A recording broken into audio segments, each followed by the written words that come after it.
and ecstatic. From Lynn to Monte Carlo to Vienna, she was an international sensation. But how much of that story was real, and how much was fiction? She was born Margaretha Zell on August 7, 1876, in the Netherlands. Her childhood started off privileged, but her comfortable life didn't last. In 1889, her father's investments tanked, and the family went bankrupt overnight. The carefree days were gone. Then her parents split up, and soon something even worse happened. In 1891, at just 15, Margaretha lost her mother. 2 years later, her father remarried and sent her away to live with her godfather, but she didn't stay with him for long. At 18, she came across a newspaper ad placed by a 38-year-old Dutch colonial captain, Rudolf MacLeod. He was stationed in what is now Indonesia and was looking for a wife. Mata Hari answered the ad, and just 4 months later, they were married. After moving to Indonesia in 1897, Hari quickly realized her husband had a drinking problem and a terrible temper, a truly dangerous combination. He physically and verbally abused her. Just 3 weeks after their wedding, he openly admitted to cheating on his new bride, not with one, but 2 women. Mata Hari left MacLeod for one of his colleagues, a Dutch officer named Van Reeds. During this time, she immersed herself in Indonesian culture, Hinduism, and dance, and changed her name from Margaretha Zell to Mata Hari. For some reason, Hari broke things off with Van Reeds and returned to her abusive husband in 1898. Despite their miserable marriage, MacLeod and Hari had 2 children together, a son, Norman John, and a daughter, Louise Jean. In 1899, both children became seriously ill, and tragically, Norman John died at just 2 years old, and most historians suspect his father was to blame. At some point, MacLeod had contracted syphilis. He then passed the disease to his wife, and eventually their children. After their son's tragic death, Mata Hari and her husband desperately tried to treat the illness. Tragically, John would also later succumb to the disease at just 21 years old in 1919. MacLeod's infidelity had doomed his entire family. MacLeod's cruelty forever changed Mata Hari's view of love. Years later, she admitted that his brutal treatment had made her resent intimacy and fear love. It was a dark irony, considering she would become famous as a world-renowned seductress. In 1902, Hari moved back to the Netherlands and finally separated from MacLeod, but divorcing him proved very difficult. MacLeod fought her at every turn. The ordeal dragged on until 1906, when Hari was finally granted an official separation, bitter and vindictive. MacLeod refused to pay child support, leaving Hari in a dire situation. She fought to provide for her daughter, but as a single woman in early 20th century Europe, opportunities were scarce. Then, one day, while Louise Jean was visiting her father, MacLeod simply refused to return her. Unable to financially support her daughter, Mata Hari made the heartbreaking decision to let her stay with her cruel father. But she promised herself that she would find a way to get her daughter back one day. Next, Mata Hari moved to Paris, determined to rebuild her life and save enough money to win back Louise Jean. She tried everything, teaching piano, giving German lessons, even attempting to work as a genteel servant, but nothing paid enough. As desperation set in, she turned to less conventional jobs, riding horses for a circus, and posing as a nude model. Hari soon hit rock bottom. To survive, she turned to sex work. In March 1904, she reached a breaking point. In a heartbreaking letter, she confessed she was considering ending her life, but she didn't. Instead, she emerged, transformed. Hari stepped into the dazzling and scandalous world of exotic dance. She quickly captivated Parisian audiences, and with that, she became the infamous Mata Hari. So, who was Mata Hari? In early 20th century Paris, everyone wanted to know. Posing as a lost Hindu princess, she claimed to have learned sacred dances in her youth, including the mesmerizing dance of the Seven Veils. It was pure fiction, but the Parisians ate it up. Her act was deceptively simple. She glided onto the stage draped in delicate fabrics, which were removed layer after layer. By the end, she only had on her ornate golden headdress, shimmering armbands, and her signature bejeweled bra. On stage, she was bold, flirtatious, and utterly magnetic. But in her private life, she continued to work towards one goal. Even at the height of her fame, Hari never forgot her beloved daughter, Louise Jeanne. She sent dozens of letters, only to have them returned unopened. MacLeod refused to let Hari have any contact with her daughter. Each unopened letter deepened Hari's desperation until, in a moment of sheer heartbreak, she attempted to kidnap her own daughter. The plan failed, and MacLeod's grip on Louise Jeanne remained unshaken. Soon, her career was also in trouble. Criticism mounted, and by 1910, the backlash reached a fever pitch. Mata Hari was accused of using her body as a cheap gimmick rather than possessing any real talent. As public opinion soured, Hari's career stalled. Yet Hari had already left her mark. Before her, Paris had never seen anything like her dancing. After her, exotic dancing was all the rage. As young dancers rushed in to take her place, Hari decided to bow out. On March 13, 1915, she performed for the last time. But she certainly did not fade into obscurity. Her next act would be even more scandalous. Upbeat music. Mata Hari transitioned into her next role, courtesan. Her reputation as a seductress granted her access to the highest levels of European society. She entertained politicians, businessmen, generals, and daredevil pilots, traveling across the continent on the arm of one powerful man after another. For a time, it seemed she had landed on her feet, but soon the rug would be pulled out from under her. In a letter to her brother, she laid out the stark reality of her life. She saw only two possible futures: either win back her daughter and become, in her words, a decent mother, or if that failed, embrace the glamorous life being offered to her. The letter ended with an eerie premonition. "I know that life ends in tragedy." She was right. Her days as a courtesan would pave the way for the most dangerous chapter of her life. In 1914, World War I erupted, and it affected everyone in Europe, including Mata Hari. Now in her 40s, Hari fell madly in love with 23-year-old Captain Vadim Maslov. Of all the men who had adored her, she called him the love of her life. But, as always, fate had other plans. In 1916, Maslov was sent to the Western Front as a pilot. Disaster struck when he was shot down by the Germans. He suffered terrible injuries, including the loss of his eyesight. Desperate to be by his side, Hari tried to visit him in the hospital, but as a Dutch citizen, she wasn't allowed in. The Netherlands' neutrality made it impossible for her to enter Germany.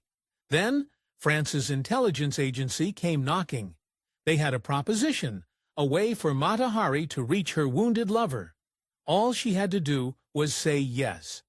In exchange for the chance to visit Captain Vadim Maslov, French agent Georges Ledoux presented Mata Hari with an impossible task. She had to visit her old lover, the Crown Prince of Germany, a man she had privately performed for many times before the war. Once in his company, she was to seduce him and extract vital information about Germany's World War I strategies. Secrets that only the son of Kaiser Wilhelm II would know. Sadly, the Crown Prince, far from being a crucial figure in Germany's war efforts, was essentially a puppet in a carefully crafted PR campaign. He had little to no influence on how Germany waged war. The French had fallen for the propaganda, sending one of Europe's most famous courtesans to extract secrets from a man who didn't know any. This is where things take a fascinating and murky turn. Some sources claim Mata Hari reached Madrid, where she made contact with one of the Crown Prince's attachés. In one version, she was simply following through on her deal with the French, using the attaché to set up a meeting with the Crown Prince. But in the more notorious version, Mata Hari allegedly offered to switch sides, becoming a double agent for the Germans. To this day, the reasons behind Mata Hari's betrayal, if indeed it was a betrayal, remain unclear. Some speculate she did it for greed. Others suggest she was trying to gather enough money to escape Europe with her lover, Maslov. But the most intriguing theory is that Mata Hari wasn't betraying France at all. Modern historians are beginning to question whether Mata Hari truly deserves her infamous reputation as a traitor. They suggest, in reality, she was following orders from French intelligence agents, that the French agents had instructed her that offering to become a German spy was the best way to gain access to the Crown Prince. Whatever the true story, one thing is clear: things went horribly wrong. In January 1917, French intelligence intercepted and decoded a series of German messages referring to a spy identified only as H-21. The details of H-21's life were an uncanny resemblance to Mata Hari's own personal history. Armed with this information, the French quickly deduced that H-21 must be Mata Hari. From the very beginning, strange circumstances surrounded the discovery of Mata Hari's alleged treachery. First, the French identified her shockingly fast, too fast, some might say. It turned out that the Germans had been using a code they knew the French had already cracked. Additionally, the messages made it almost too obvious that the Germans wanted to implicate Mata Hari. These inconsistencies have led many to believe that the Germans didn't accidentally expose her identity, they did it on purpose. But why would the Germans blow their own spies' cover? Some argue that it was because Mata Hari hadn't provided them with any useful intelligence. In frustration, German intelligence decided to make a bold move, publicly outing her as a double agent in one of the most dramatic moments in espionage history. The Germans weren't the only ones frustrated with Mata Hari's actions. Despite her reputation as a master spy, she was actually terrible at her job. She frequently sent uncoded messages to her superior, and when the British captured her, she casually confessed to spying for the French. Mata Hari's glaring incompetence gave the French plenty of reasons to want her out of the field, which might explain the way they treated her during her trial. At her trial, the court accused Mata Hari of committing double espionage and causing the deaths of 50,000 people. When she heard these charges, Hari was visibly shaken. Her reaction became legendary. She allegedly gasped in disbelief and declared, "A harlot? Yes, but a traitor? Never." Unfortunately, her emotional defense didn't sway many, including her great love, Maslov. Captain Maslov, now blinded and recovering from his injuries, seemed to have lost all interest in Mata Hari. He coldly refused to testify in her defense. During the trial, the prosecutors presented the infamous H-21 messages and bolstered the case with invisible ink found in Mata Hari's room, which Hari claimed was just makeup. The French argued that if Hari had once been involved with the Germans, what was stopping her from doing it again? However, the most damning evidence in the case wasn't the espionage, it was her seductive past. Did it have anything to do with her spying activities? No, but that didn't matter. The judge sentenced Mata Hari to death. Throughout her imprisonment, trial, and execution, Mata Hari maintained her innocence. But after a long interrogation, she admitted that she had accepted money from the Germans, but insisted she only passed on trivial information. She argued that this mistake didn't make her a traitor, just an imperfect person. Despite the sensational rumors that Mata Hari spent her final months bathing in milk, performing dances, and receiving gifts, the reality was far more grim. Her prison cell was filthy, infested with rats, and the atmosphere was tense, with loud fights erupting almost daily. After spending 3 months in a filthy cell, Mata Hari learned that her time was up. When the guards told her the date of her execution, she was in shock, repeatedly muttering, "It's impossible, it's impossible." Mata Hari took her final breath in the early morning hours of October 15, 1917. Journalist Henry Wales, who witnessed the execution, reported that Hari refused to be blindfolded as she faced the firing squad. When the time came, she calmly said, "I'm ready." She did not flinch when the soldiers opened fire, and even after being struck, her expression remained unchanged. Allegedly, staying true to her showgirl roots, Mata Hari blew a kiss to her executioners in her final moments. But Hari's story didn't end with her death. In the days following her execution, the French intelligence community began to question the handling of Mata Hari's case. They discovered that the agent who had spearheaded the campaign against her, Georges Ledoux, had some secrets. In his obsessive pursuit of proving Hari was a double agent, he had fabricated evidence. Why would he want to frame his former colleague? Well, during World War I, France was struggling. Their forces had mutinied.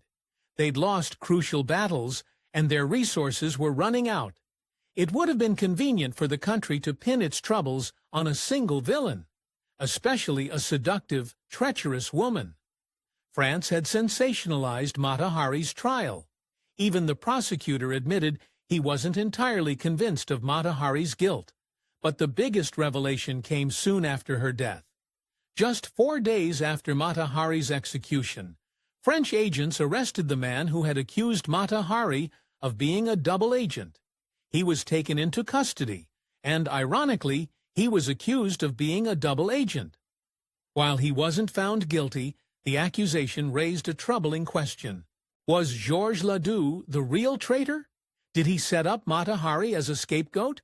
Or was there something far more sinister at play? After facing the firing squad, Mata Hari's body met a terrible fate. Her corpse was reportedly used for medical research.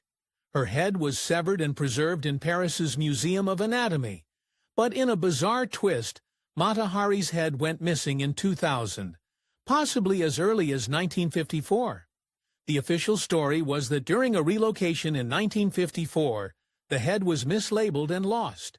It remains unaccounted for to this day. The story of an exotic dancer turned spy proved irresistible, and Mata Hari's life has inspired numerous films, books, and stage productions. One of the most notable is the 1931 film starring Greta Garbo.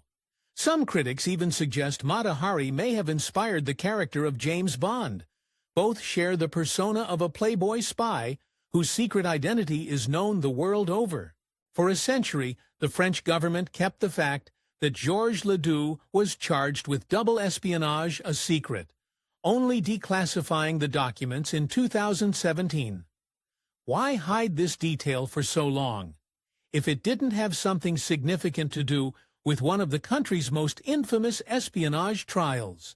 In her hometown, the Frieze Museum features a Mata Hari room with 2 personal scrapbooks she compiled herself. Additionally, the Museum of Friesland launched a Mata Hari exhibition in 2017, 100 years after her execution. While a fire destroyed the house where Mata Hari was born in 2013, a statue of her still stands in her hometown, near the site of her birthplace. Thanks for watching History Exposé. If you love uncovering the best stories in history, hit like and subscribe to keep exploring with us. Don't forget to visit our main page, Factinate, for more incredible facts about everything.